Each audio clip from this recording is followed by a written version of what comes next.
Depuis tantôt, et je pense que certains l'ont rappelé avant moi, une belle ambition pour notre territoire qui est Bémao. Et déjà, c'était une ambition qui était portée par notre ancien maire, aujourd'hui président du conseil régional.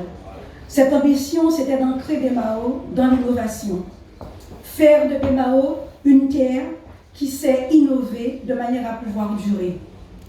Et c'est en ce sens que nous avions démarré, c'est vrai, par une première structure qui a été la première d'ailleurs sur le territoire de la Guadeloupe et qui reste encore la première de la Guadeloupe, voire de la Caraïbe.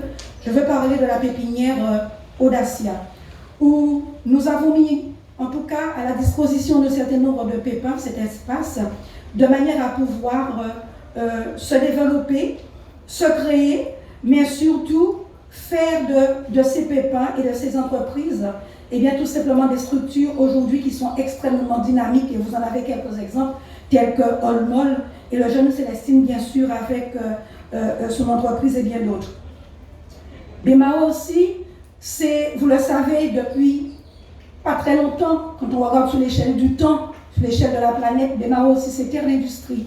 Avec Jarry 2030, là aussi, l'espace sur lequel nous nous trouvons, nous sommes à quelques encablures de Jarry. Et il s'agira pour nous de faire en sorte qu'avec non seulement cette pépinière qui a été le début et ici le prolongement, ainsi que Jarry, eh bien un espace qui se retrouvera au cœur d'un écosystème entrepreneurial. Et c'est en ce sens que nous avions un certain nombre de partenaires à nos côtés qui nous accompagnent, notamment le conseil régional, le département bien entendu, et l'État et bien d'autres surtout.